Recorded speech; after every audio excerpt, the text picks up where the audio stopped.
Halo, Halo. kita sapa dulu Mo, teman-teman yang udah hadir nonton sore hari ini. Apa kabar Halo, teman? selamat sore teman-teman semuanya. Oh Gimana iya, kabarnya? sehat dong. Jangan lupa ngopi dulu. Kita kan janjian ngopi hari ini. Ini dulu Jangan teman-teman ngopi.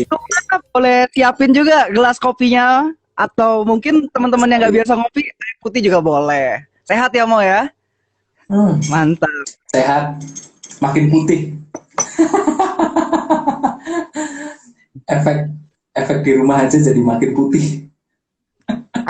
Jadi makin putih. Jarang ketemu matahari soalnya ya Mo ya. Iya, mau berjemur di mana orang udah hitam. Oke. Ya semakin banyak teman-teman. Ada juga yang nyapa Romo Randy, fans-fansnya nih, fans-fansnya Romo nih. Oh, halo semuanya. Iya, ini fans.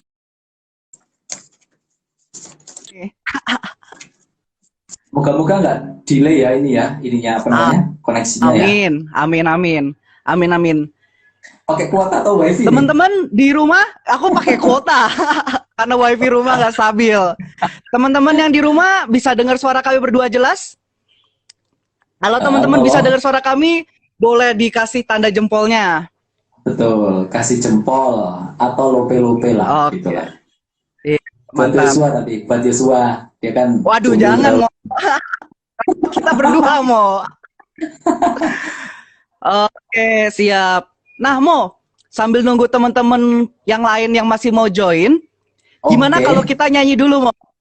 Oh, boleh, boleh, boleh. Sedap. Oke. Mengawali dengan nyanyian. Teman-teman di rumah yang tahu lagunya, boleh langsung ikut nyanyi aja, boleh ambil panci, boleh ambil apalah, pokoknya terserah sapu lah buat nyanyi. Oke, lagunya kita In apa nih? In apa nih? di Kayaknya Mo, aku di ada E. harmoniki. Oh, Dadada, mantap. Wah, si Romo nih lengkap juga ya. Romo Iya, gaul. kita keluarin harmonikanya dulu. Ini main soalnya.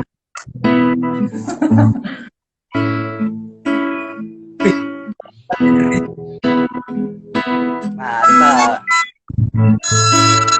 Oh, oh, oh,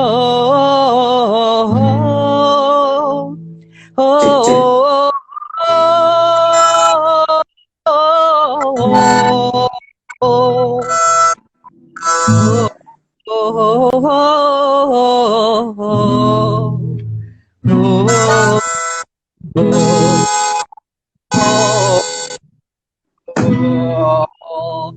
One, two, three. Kita bagai kelana maju sudah kawala menuju langit. Asik.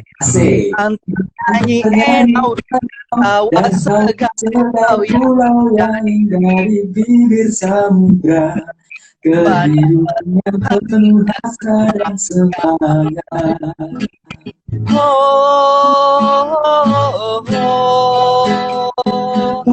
Angin iman membawa dahsyat indah melukat ke dinding bukit nyanyi senang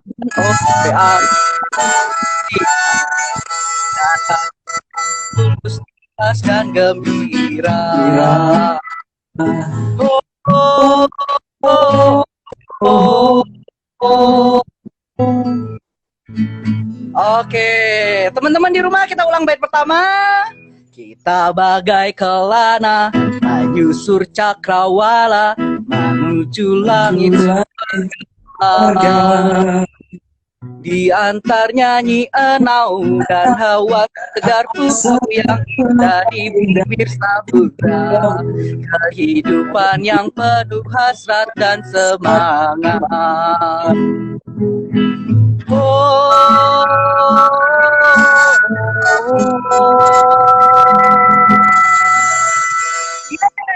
yeay. Agak delay-delay ya ternyata ya. Ya, namanya juga LDR-an. Lumayan lah. Iya. Oke. Nah, lagu yang barusan kita nyanyiin bersama itu judulnya adalah Kelana. Teman-teman bisa nemuin lagu ini di Mada Bakti. Nomor berapa, Mo? Mada Bakti nomor berapa yuk? 160, Dulu ini lagu 160. Dulu ini lagu Kenapa? favoritku loh, Mo. Pas SMA ini lagu favoritku. Oh, Jadi aku pernah sama SMA. Aduh, nggak mau, aku dari TK langsung kuliah, Mo. Iya, heeh. Nah, dulu pas SMA, lagu ini tuh sering banget mau kita bawain pas misa kampus. Jadi seminggu sekali kita ada misa bersama. Nah, angkatan, jadi tugas nih gantian, misalkan kelas 10, terus habis itu kelas 11, habis itu kelas 12 gitu. Nah, pas angkatanku bawain, angkatanku tuh paling favorit mau bawain lagu ini. Kenapa? Kita Kok bikin bisa? lagu ini asik. Soalnya lagu ini kan membuat kita sangat berkelana kemana gitu ya, Mo ya. Mayang ya, mayang. Iya. Kayak kita teman-teman hari ini mau berkelana juga, berkelana untuk melihat musik gereja. Wah, Betul sekali. asik banget ya. Kalau bahas Iya. soal musik nih, kayak tak ada habisnya ya, Mo ya. Soalnya banyak banget ya konten musik gitu ya yang kita lihat itu ya. Benar banget. Nah, ini juga di kolom komentar kelihatan nih. Teman-temanku dulu yang suka main musik juga mainin lagu tadi, Mo. Ada yang nyatet miskam tuh. Miskam. Dari Bisa Kamu. Sering tuh biasanya EKM gitu kan. Biasanya kan ngumpul mahasiswa kita buat aransemen musik.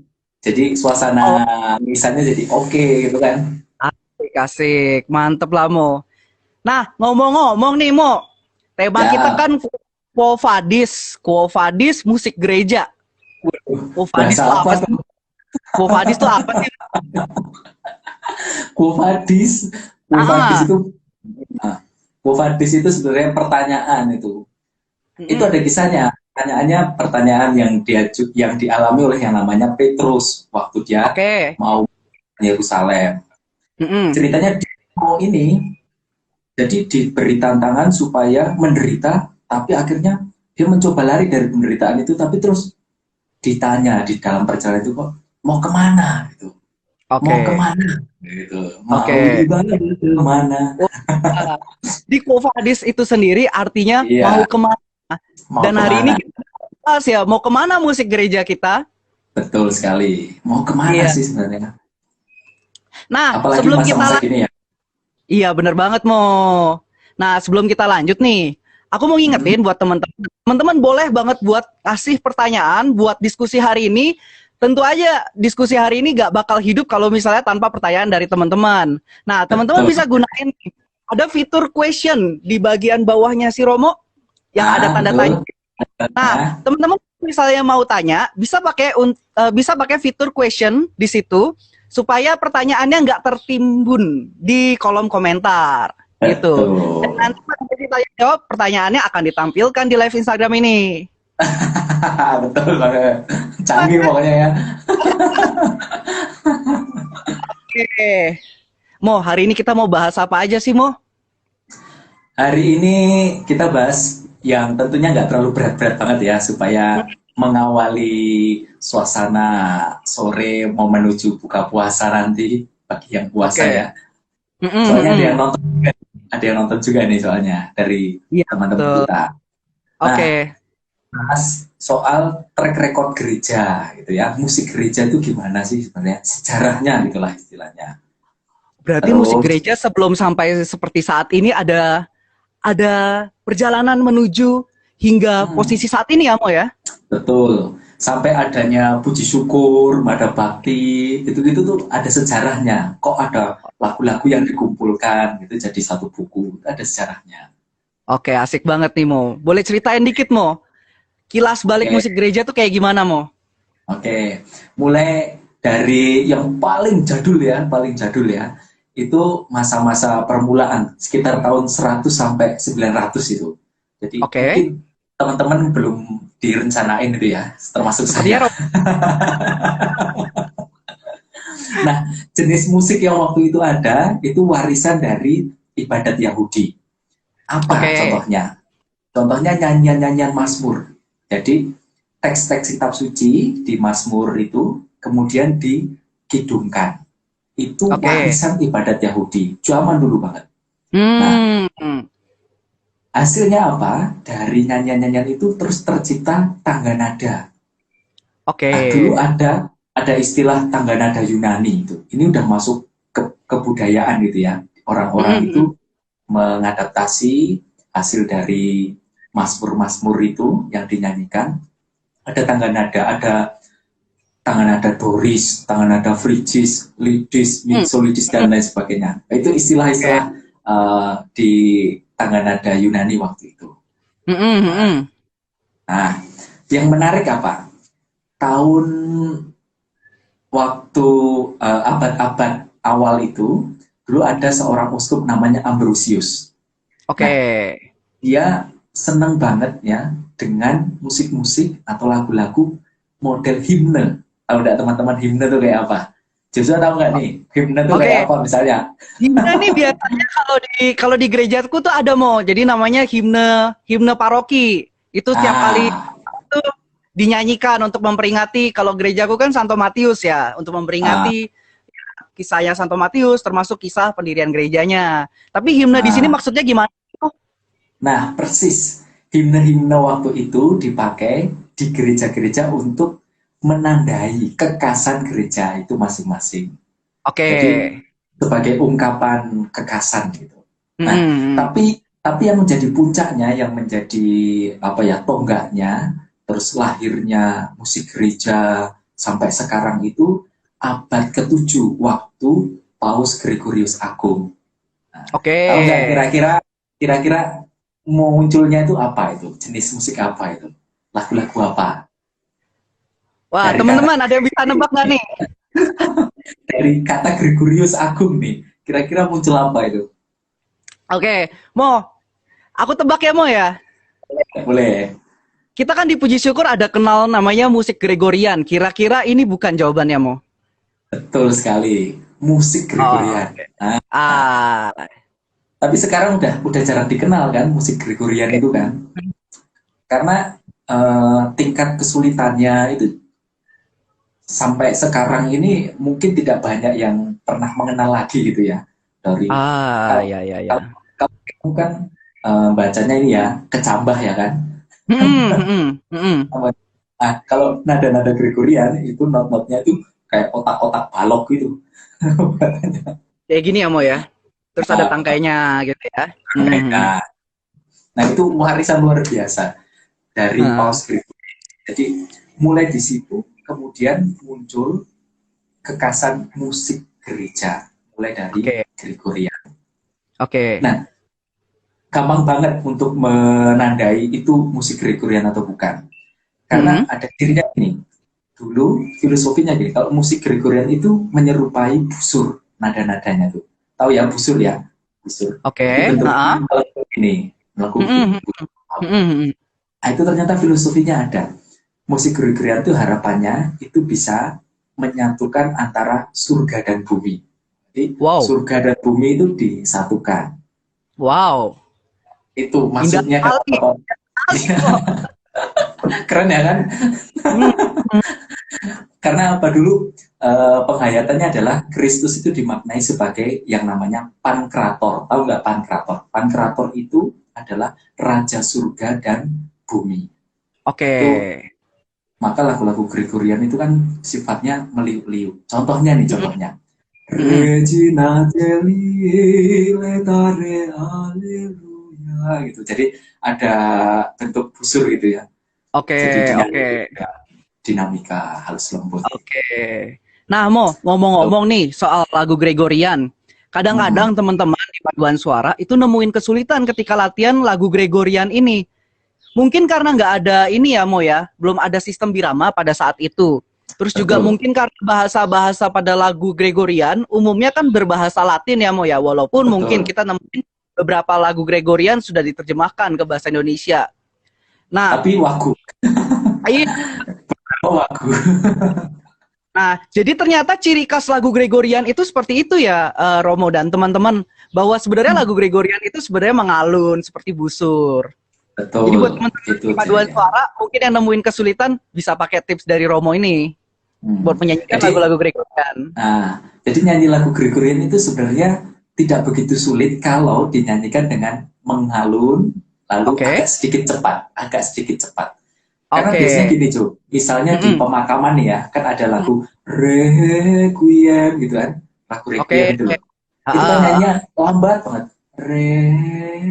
Requiem gitu udah kayak apa namanya kita mau mati sekalian gitu ya. Atau mungkin yang paling gampang Mo, kalau misalnya lagi masa Prapaskah atau masa Advent, kita kan nemuin tuh Ordinarium juga dinyanyiin dalam Bahasa Gregorian. Latin.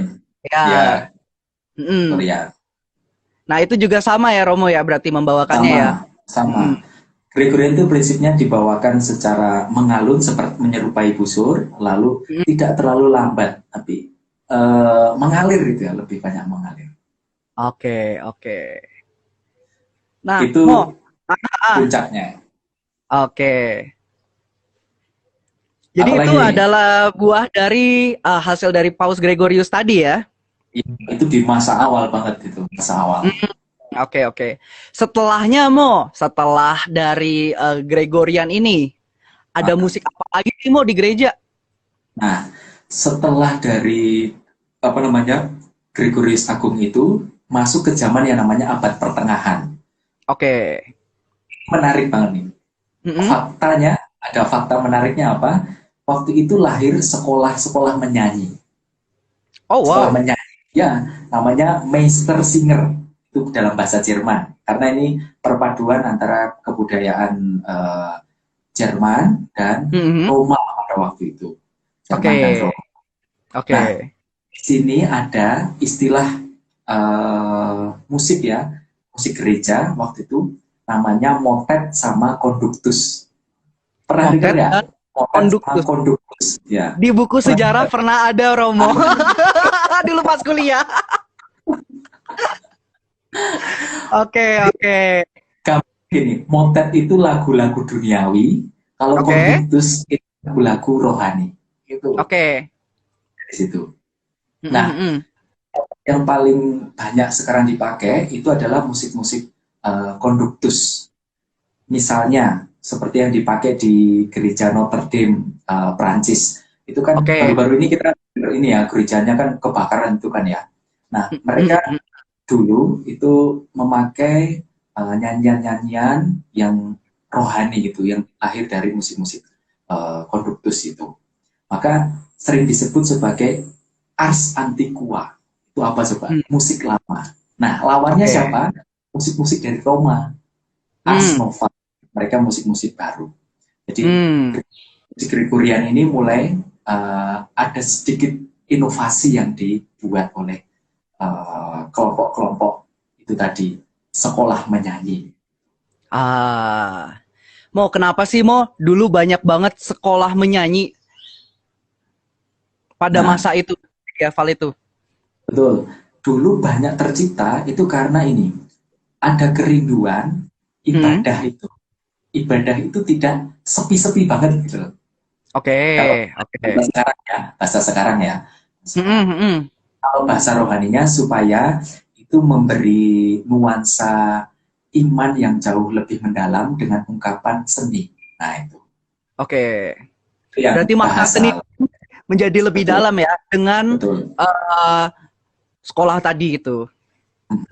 Jadi Oke, bagaimana berliturgi itu tidak kaku, tetapi oke. dengan seni merayakan. Ya, ya, ya. Sekolah-sekolah kayak misalnya kalau di Roma itu misalnya sekolah kantorum itu sekolah musik gitu ya. Banyak Oke. cendekiawan gitu yang kemudian mencoba mencipta lagu-lagu yang bernuansa rohani. Hmm, hmm.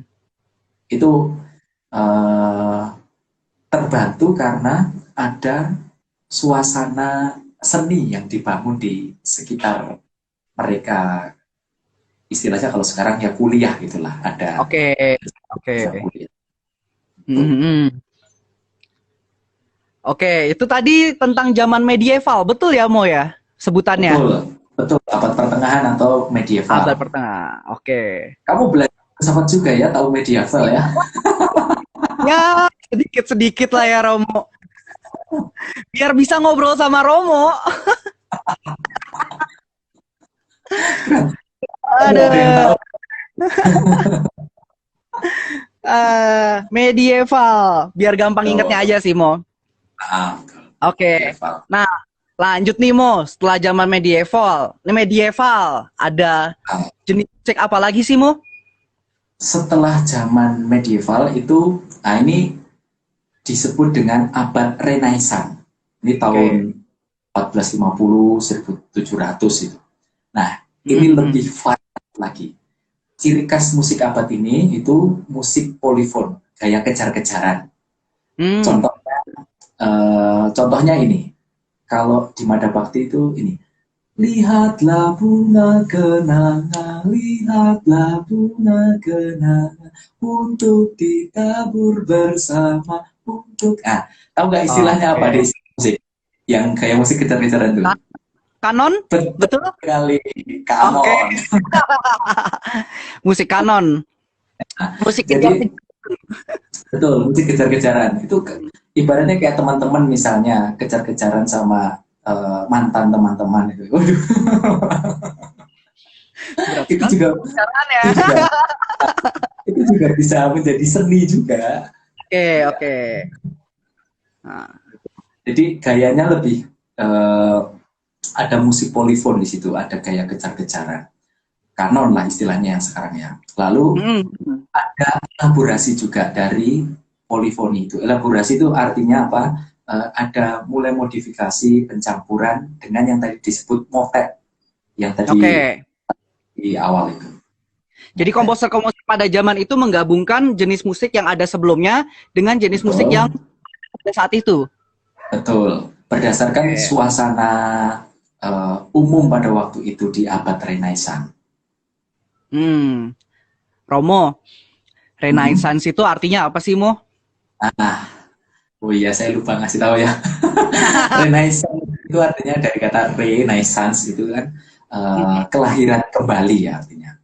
Jadi pada waktu itu uh, situasi perkembangan kebudayaan itu membuat orang melihat kembali, oh kayaknya kalau stuck di sini-sini aja gitu ya, itu nggak akan melahirkan sesuatu yang menggembirakan, yang Oke. Hmm.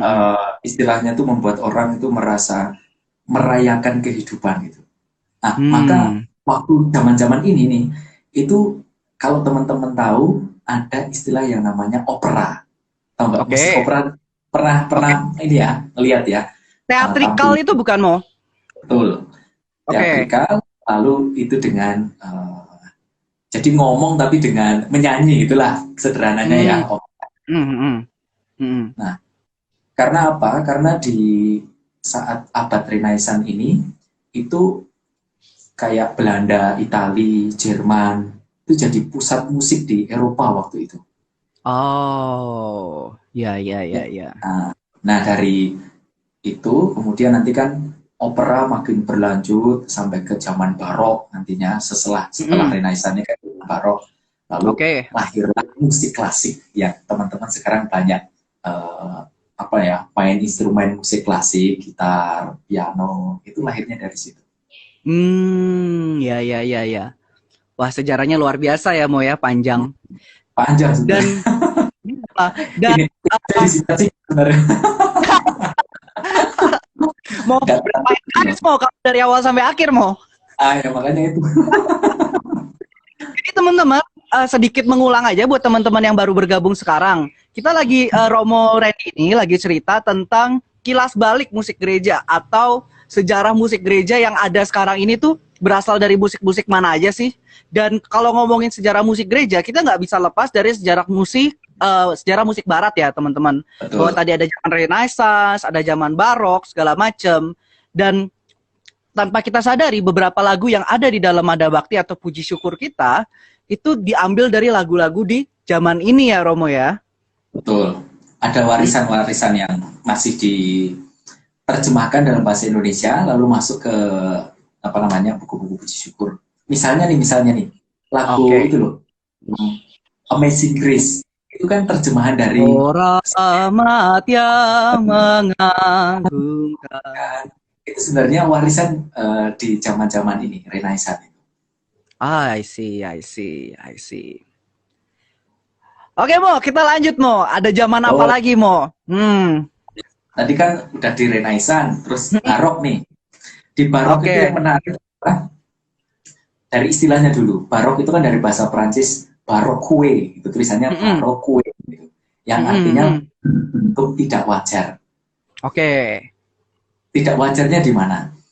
Bayangkan orang berkata-kata, berbicara, tetapi dilantunkan dalam nada. Itu kan Oke. sesuatu yang wajar.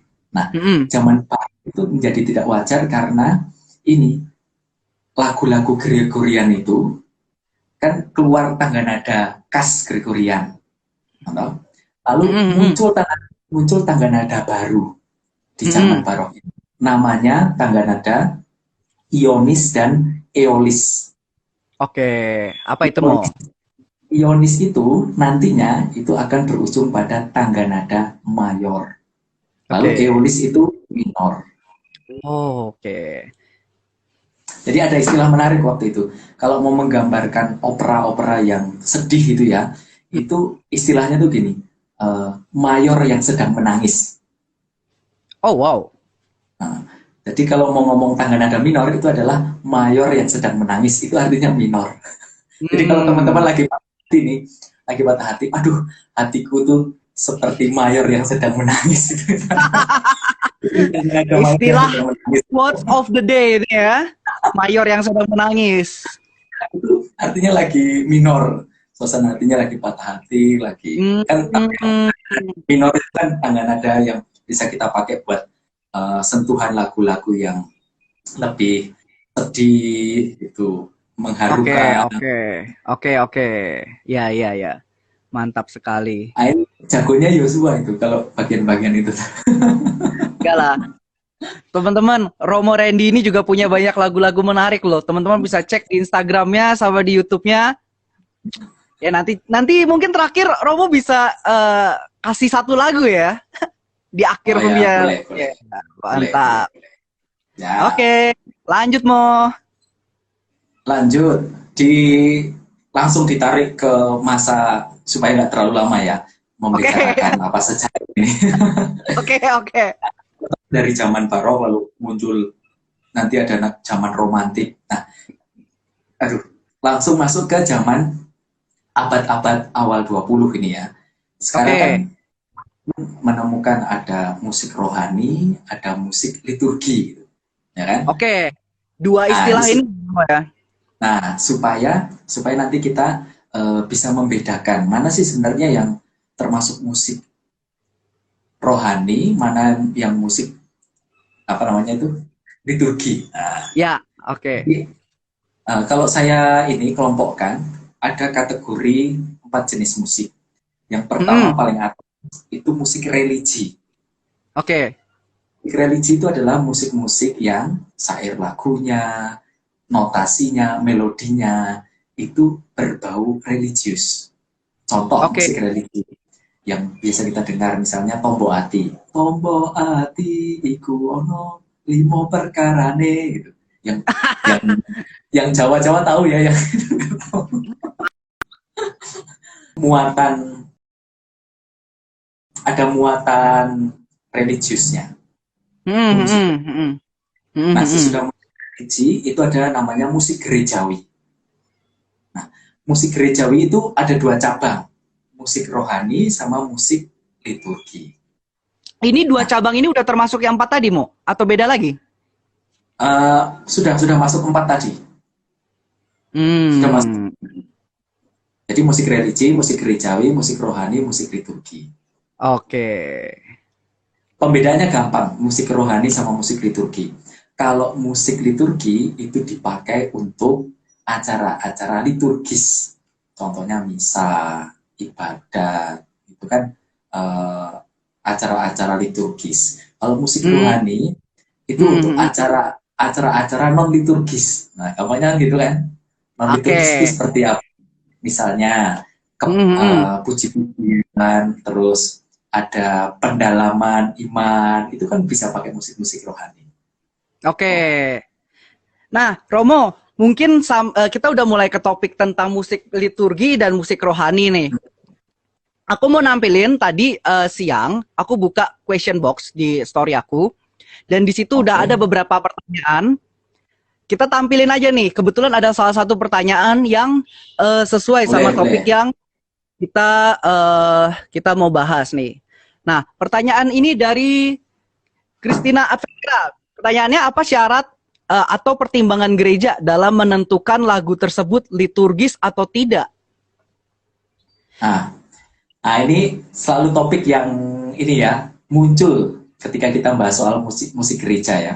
Jadi begini teman-teman, ada kategorinya itu berdasarkan apa?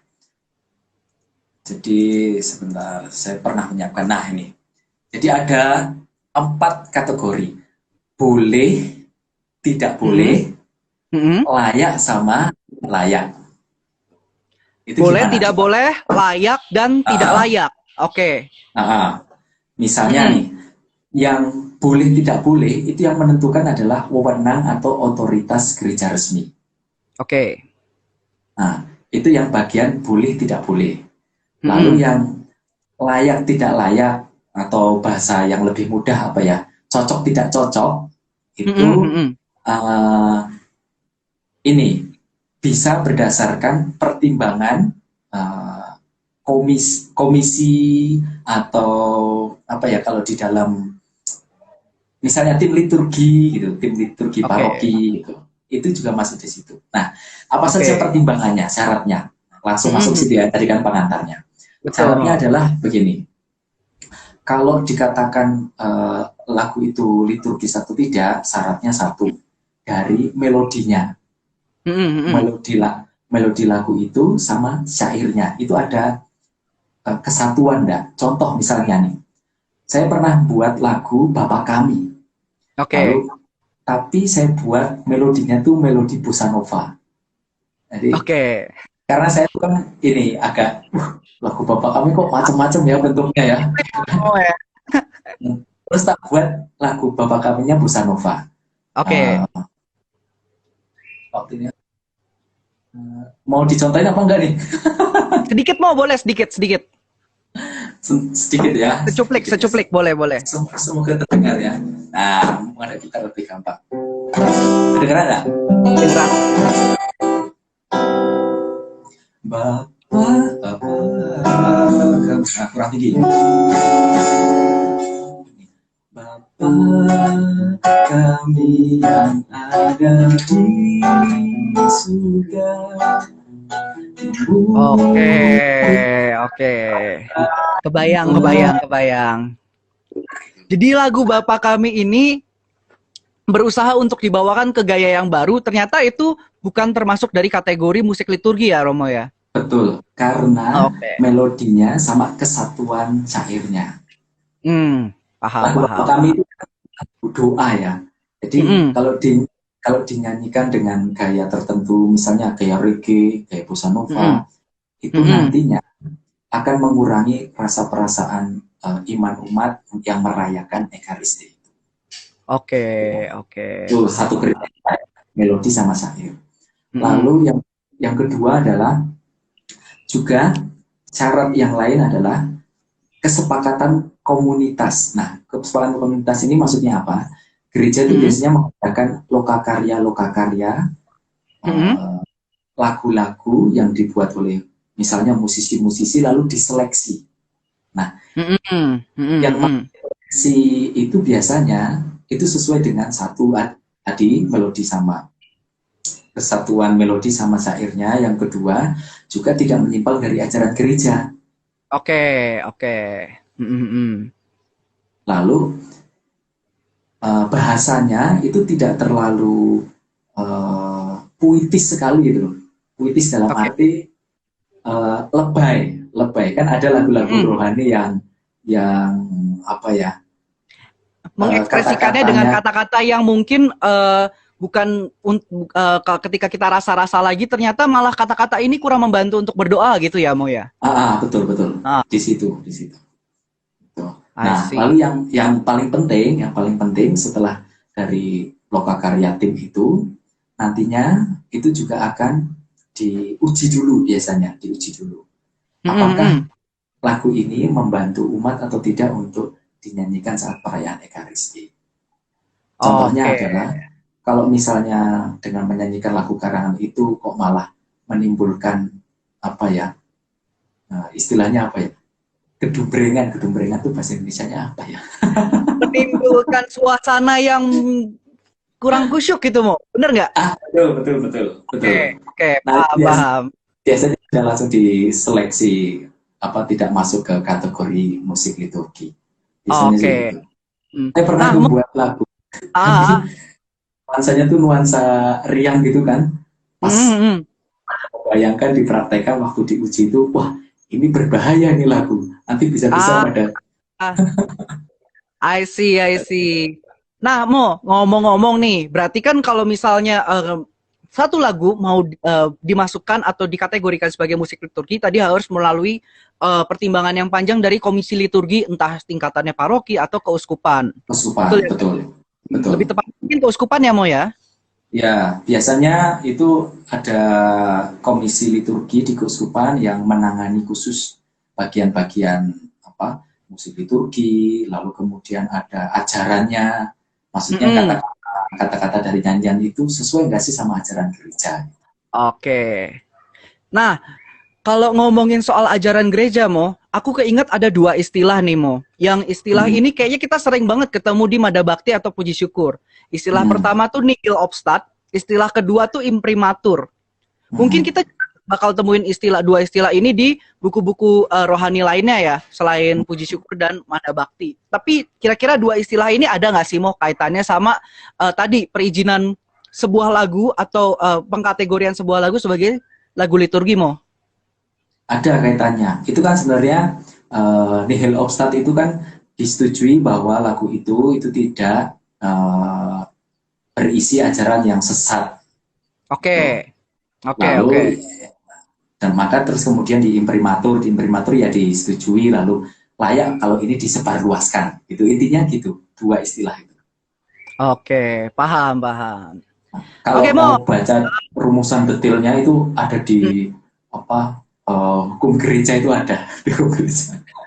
Nanti terlalu detail malah Oke, nyebut oke. calon kanan Jadi malah ada bingung. penjelasannya ya, teman-teman. Teman-teman bisa Ah, cari tahu kalau misalnya penasaran sama dua istilah ini. tapi intinya Kita itu mau bahwa tidak sesuai bahwa itu tuh tidak melanggar ajaran gereja lalu layak untuk disebarluaskan karena berguna. Oke, paham, paham. Mo, kita ke pertanyaan Hmm? selanjutnya. Oh Ini ada ya, pertanyaan oke. yang menarik banget. Kenapa lagu-lagu misa Katolik harus sesuai madah bakti? Nggak boleh lagu pop kayak Kristen gitu. Nah, Nah, ini ini menyambung tadi. oke. Kenapa? Karena yang di Mada Bakti, Puji Syukur itu sudah Mm-mm. disetujui dari komunitas. Ya. Komunitas itu dalam arti di sini adalah tim ahli liturgi, tim musik liturgi yang memang sudah mendapatkan lisensi dari keuskupan. Biasanya Hmm. mereka sekolah musik gitu ya, punya Mm-mm, ilmu mm. untuk menganalisa lagu-lagu itu. Nah, kenapa Oke. lagu-lagu pop kayak Kristen gitu? Karena ini satu pilihan syairnya, lalu momennya kadang tidak sesuai dengan masa liturgi. Oke, oke. Contoh, contoh, saya pernah waktu itu misa ya, misa masa prapaskah, tetapi Mm-mm. nyanyian masa prapaskah. Nah, tapi nyanyiannya yang dipakai itu lagu pop rohani. Oke. Waktu itu yang dibawain adalah hidup ini adalah Hmm. kesempatan itu. Itu ditaruh di tanggapan sabda. Oke. Antar Kenapa? bacaan. Antar bacaan. Karena apa? Karena waktu itu alasannya yang Hmm. memilih lagu itu bacaannya itu mengandung soal berkat. Jadi pilihan antara berkat atau kutub gitu loh. Kan bacaan pertama kan dari yang lama biasanya. Lalu kebetulan tentang berkat atau kutub. Nah, lalu orang ini milih lagu rohani, hidup ini adalah kesempatan untuk jadi berkat. Akhirnya keliru.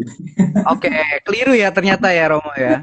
Keliru karena tidak sesuai dengan masa liturginya. Maka perlu dicek apakah pilihan lagu-lagu itu sesuai dengan masa liturgi. Kenapa kita lebih banyak pakai Mada Bakti Puji Syukur? Karena sudah dikelompokkan sesuai masa liturgi.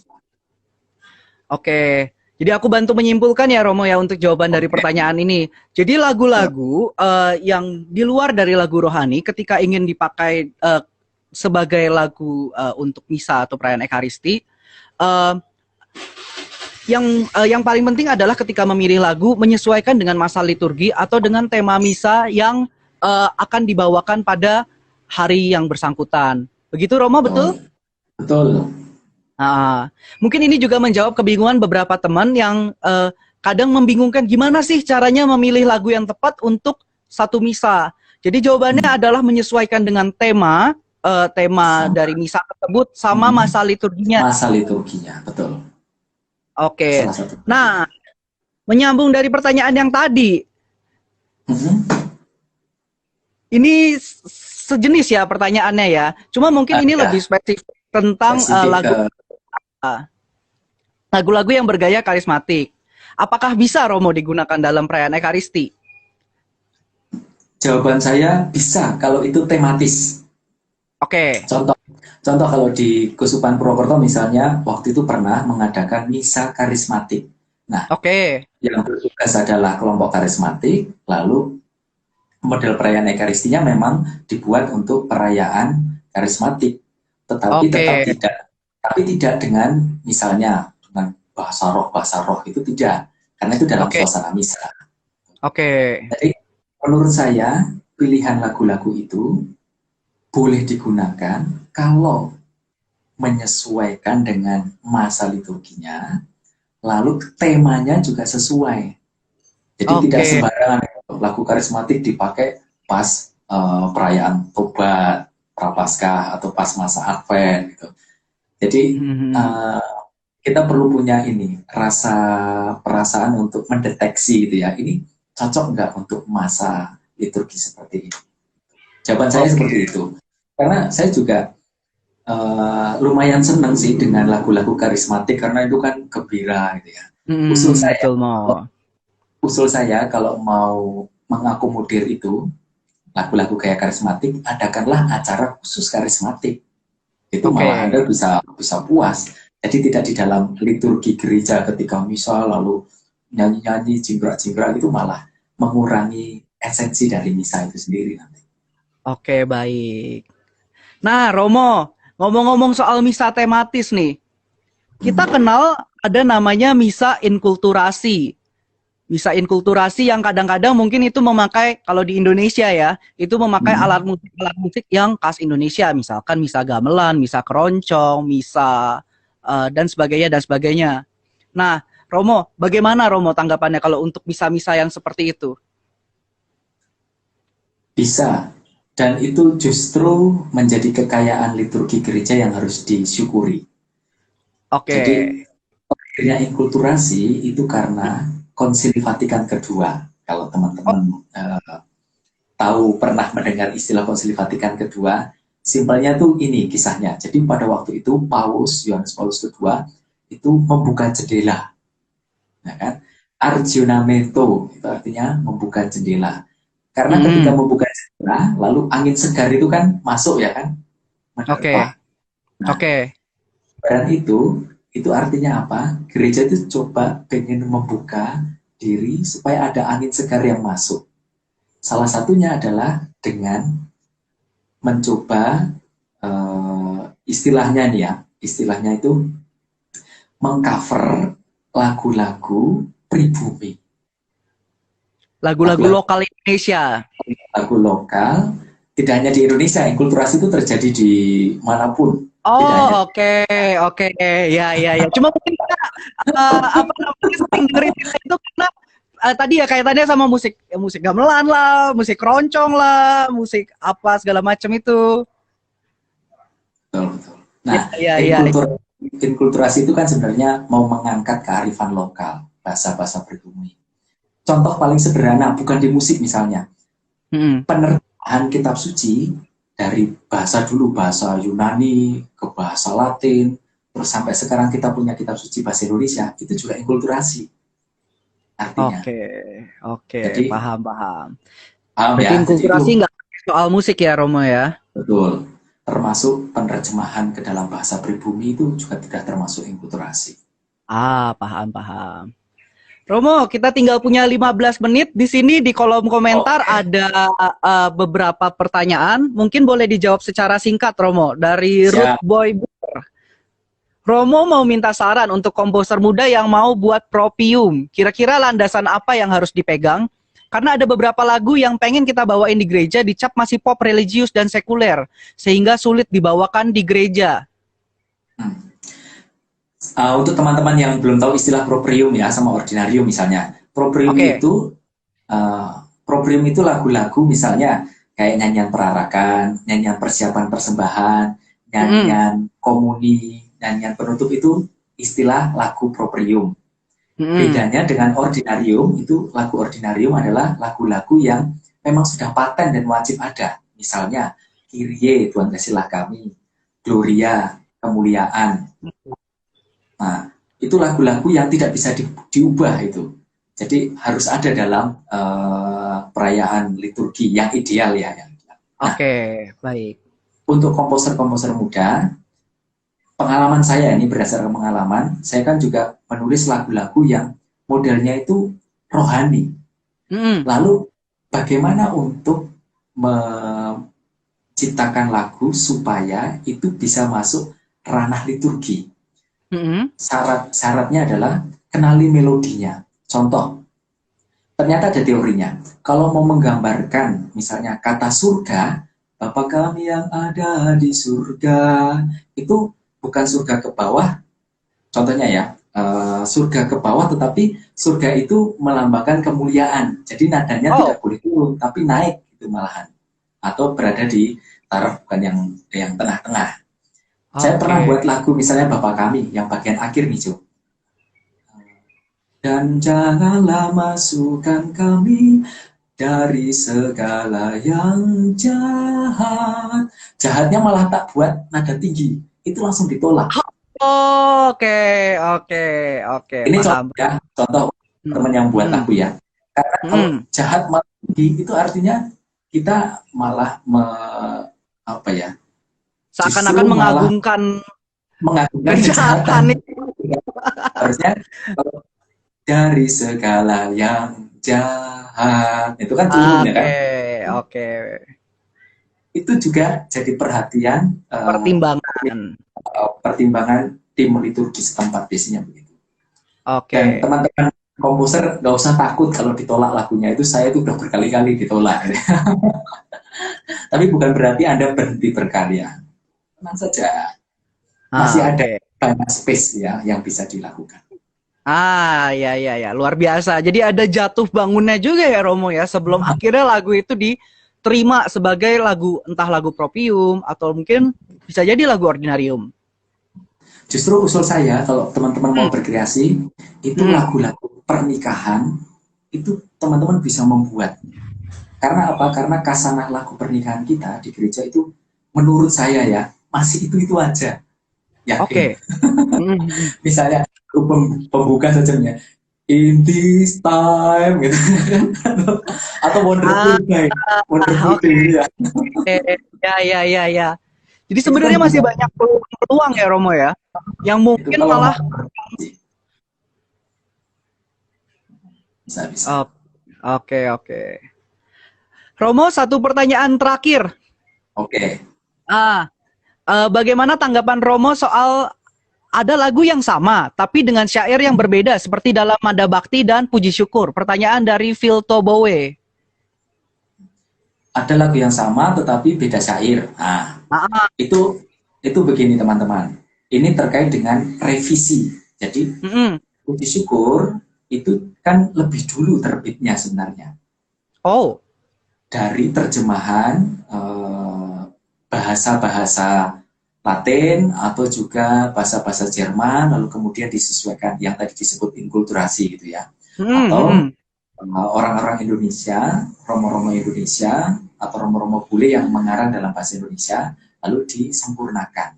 Nah, proses penyempurnaan itu kemudian juga terjadi di Madabakti. oke. Itu kan karyanya kurang lebih banyakan dari PML ya, Pusat Musik Liturgi ya, yang ada di Indonesia.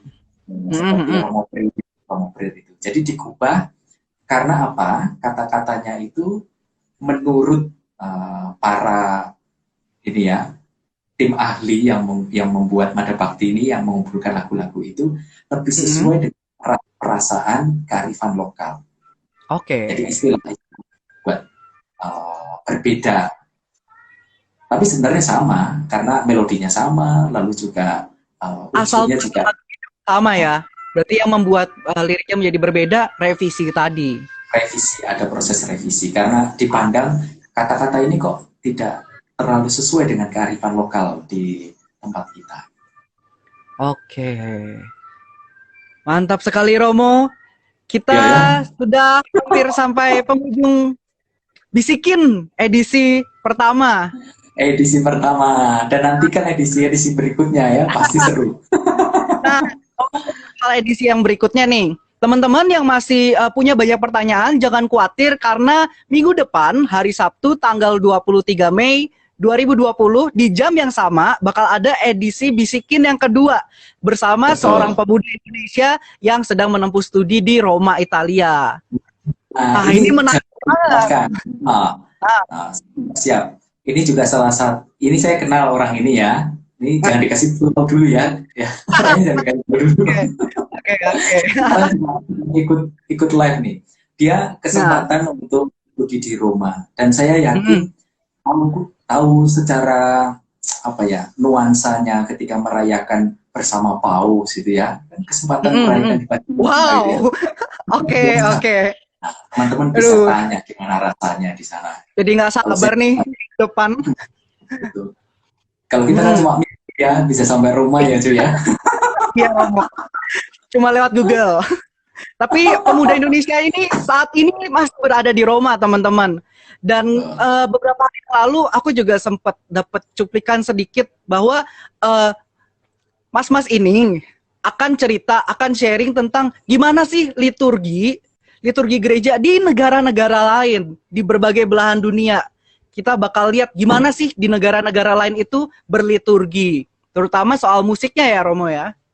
Ya betul. Ini kesempatan istimewa menurut saya untuk mempelajari kekayaan gereja tidak hanya di Indonesia tapi juga di berbagai negara. Ada banyak perbedaan tetapi saling memperkaya. Luar biasa sekali. Nah Romo, sebelum kita mengakhiri live kita nih, Romo katanya mau ngasih kado buat penonton yang setia dari awal sampai akhir.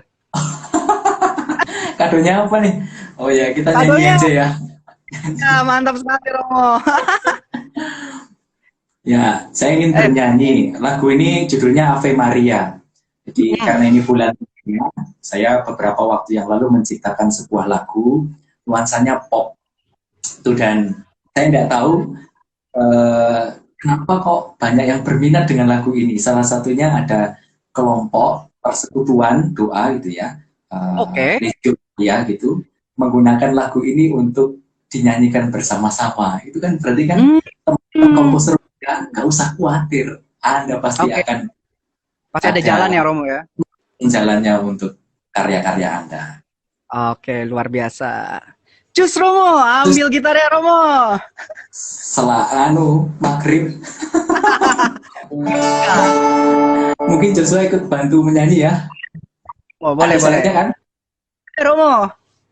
Saya itu kalau buat lagu kadang lupa syairnya. Siap ya? Siap.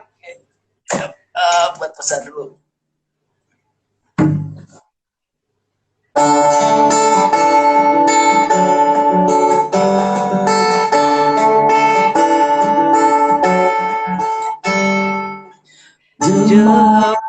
Mari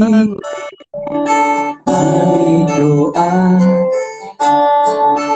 terpejam di hening jiwa.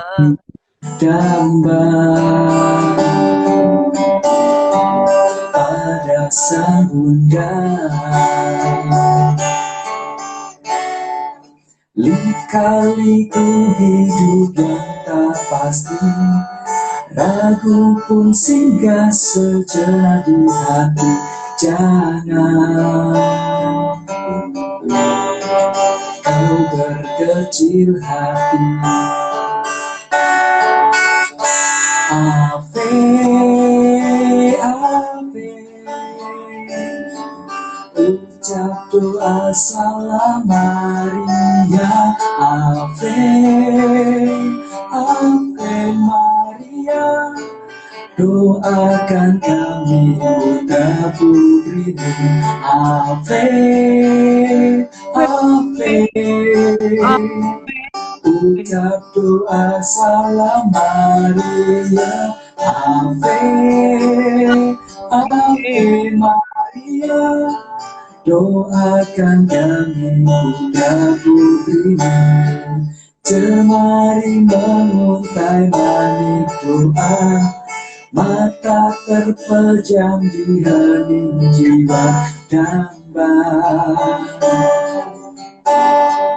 pada sang bunda. Lika-liku hidup yang tak pasti, ragu pun singgah sejenak di hati. Jangan kau berkecil hati. Ave, ave, ucap doa salam Maria. Ave, ave Maria, doakan kami putra putrimu. Ave, Ave, ave, ucap doa salam Maria. Ave, ave Maria, Maria. doakan kami putra putrimu. Keren banget sih Mo, suaranya Mo. Oke. Kayaknya fals loh ini. Enggak juga. Oke, teman-teman terima kasih buat teman yang sudah setia dari awal sampai akhir di Bisikin edisi pertama ini dengan tema Quo Vadis. Quo Vadis musik gereja. Sampai ketemu minggu depan, hari Sabtu tanggal 23 Mei 2020 di Bisikin edisi kedua. Oke, terima kasih Romo Randy sudah berkenan bergabung dan menjadi narasumber. Ini ditulis tinggal 10 detik nih. Ya, tinggal 10 detik lagi. Oke. Oke, salam.